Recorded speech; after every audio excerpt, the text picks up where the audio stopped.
ಇಂದು ಜಮಖಂಡಿ ನಗರದಲ್ಲಿ ವಿವಿಧ ವಿದ್ಯಾರ್ಥಿ ಸಂಘಟನೆಗಳ ಒಕ್ಕೂಟದಿಂದ ಕರ್ನಾಟಕ ರಾಜ್ಯದ ಕಾಂಗ್ರೆಸ್ ಸರ್ಕಾರ 9 ವಿಶ್ವವಿದ್ಯಾಲಯಗಳನ್ನು ಮುಚ್ಚಬೇಕಂತ ಏನು ಆದೇಶ ಹೊರಡಿಸಿದ್ದಾರೆ. ಆ ಕಾಂಗ್ರೆಸ್ ಸರ್ಕಾರದ ನಡೆಯನ್ನು ಖಂಡಿಸಿ ಇವತ್ತು ಎಲ್ಲ ವಿದ್ಯಾರ್ಥಿಗಳು ಉರು ಬಿಸಿಲೆನ್ನದೇ ಬೃಹತ್ ಧರಣಿ ಸತ್ಯಾಗ್ರಹವನ್ನು ಮಾಡ್ತಾ ಇದ್ದಾರೆ.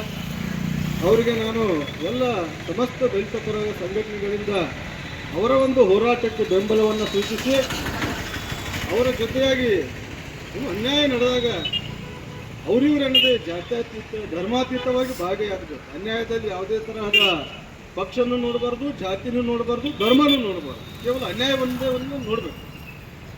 ಸೊ ಬಾಗಲಕೋಟೆಯಲ್ಲಿ ಕಳೆದ ಏನು BJPಯ ಸರ್ಕಾರದ ಅವಧಿಯಲ್ಲಿ 9 ವಿಶ್ವವಿದ್ಯಾಲಯಗಳ ಮಂಜೂರಾಗ್ತಾವ.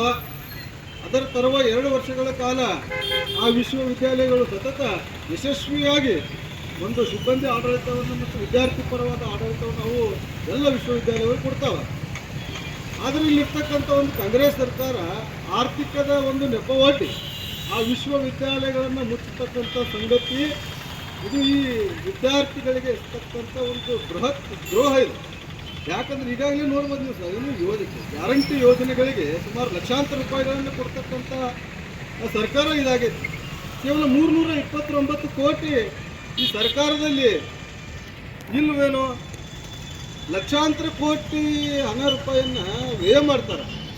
ಅನೇಕ ಭ್ರಷ್ಟ ಅಧಿಕಾರಿಗಳು ಮತ್ತು ಭ್ರಷ್ಟ ರಾಜಕಾರಣಿಗಳು ಕೂಡಿ ಹಣವನ್ನು ಅಭಿವೃದ್ಧಿಯ ಹಣವನ್ನು ನುಂಗಿ ಹಾಕ್ತಾರೆ, ತನ್ನ ಮನೆಗೆ ಹಾಕೋತಾರೆ.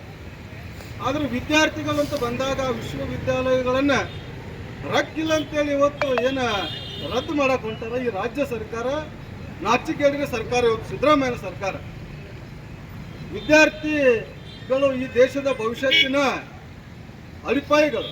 ದೇಶವನ್ನು ಕಟ್ತಕ್ಕಂಥ ಜವಾಬ್ದಾರಿ ಯಾರಿಗೆ ಇತ್ತಂದ್ರೆ ಅದು ವಿದ್ಯಾರ್ಥಿಗಳಿಗೆ ಮಾತ್ರ.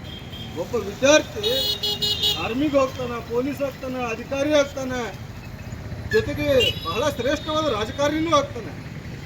ಅಂಥ ಒಂದು ಬಹಳ ಜವಾಬ್ದಾರಿಯುತವಾದ ಸ್ಥಾನದಲ್ಲಿರ್ತಕ್ಕಂಥ ವಿದ್ಯಾರ್ಥಿ ಭವಿಷ್ಯತ್ತನ್ನು ರೂಪಿಸೋಬೇಕಾದ್ರೆ ಕಾಲೇಜ್ಗೆ ಹೋಗಬೇಕು, ಶಾಲೆಗೆ ಹೋಗಬೇಕು, ವಿಶ್ವವಿದ್ಯಾಲಯಕ್ಕೆ ಹೋಗಬೇಕು. ಅಂಥ ವಿಶ್ವವಿದ್ಯಾಲಯನ ಮುಚ್ಚಿ ಇವತ್ತು ಗ್ಯಾರಂಟಿ ನೆಪದಾಗ ಉಚಿತವಾಗಿ ಕೊಟ್ಟು ಜನರನ್ನು ಬೇಜವಾಬ್ದಾರಿತನಕ್ಕೆ ತರ್ತಕ್ಕಂಥ ಈ ಸರ್ಕಾರಕ್ಕೆ ಧಿಕ್ಕಾರ ಇರಲಿ. ಈ ಕೂಡಲೇ ಇಲ್ಲಿರ್ತಕ್ಕಂಥ ಮಾನ್ಯ ಜಿಲ್ಲಾ ಉಸ್ತುವಾರಿ ಸಚಿವರಾಗಿರ್ತಕ್ಕಂಥ ಮಾನ್ಯ ಆರ್ ಬಿ ತಿಮ್ಮಾಪುರ ಸಾಹೇಬರು ಜಮಖಂಡಿಗೆ ಮಂಜೂರಾಗಿರ್ತಕ್ಕಂಥ ಬಾಗಲಕೋಟೆ ವಿಶ್ವವಿದ್ಯಾಲಯ ಶತಾಯುಗತಾಗಿ ಸೂರ್ಯ ಚಂದ್ರ ಇರುವವರೆಗೂ ಈ ವಿಶ್ವವಿದ್ಯಾಲಯ ಇದೇ ಜಮಖಂಡಿ ನಗರದಲ್ಲಿ ಇರಬೇಕಂತ ನಾವು ಆಗ್ರಹ ಮಾಡ್ತೇವೆ.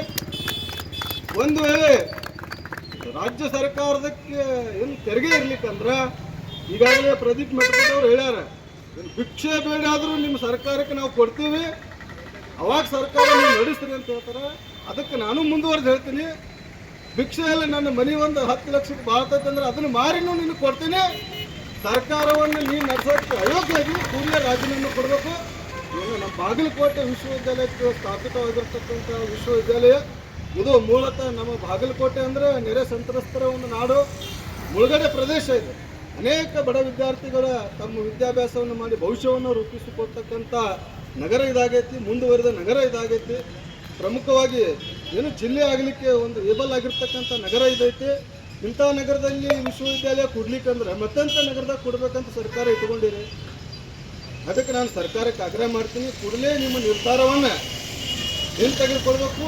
ವಿದ್ಯಾರ್ಥಿ ಪರವಾದ ವಿಶ್ವವಿದ್ಯಾಲಯ 9 ವಿಶ್ವವಿದ್ಯಾಲಯ, ಅದನ್ನು ಜಮಖಂಡಿ ಒಂದೇ ಅಲ್ಲ, ಯಾಕಂದ್ರೆ ವಿದ್ಯಾರ್ಥಿಗಳು ಅಲ್ಲಿ ಆದರೂ ವಿದ್ಯಾರ್ಥಿಗಳೇ, ಇಲ್ಲಾದರೂ ವಿದ್ಯಾರ್ಥಿಗಳೇ. ಆ 9 ವಿಶ್ವವಿದ್ಯಾಲಯ ಕನ್ನಡಿಗರ ವಿದ್ಯಾರ್ಥಿಗಳ ಆಸ್ತಿಗಳು.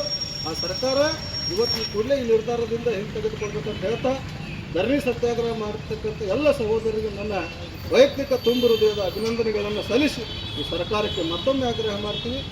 ಜೈ ಹಿಂದ್, ಜೈ ಪ್ರಬುದ್ಧ ಭಾರತ್.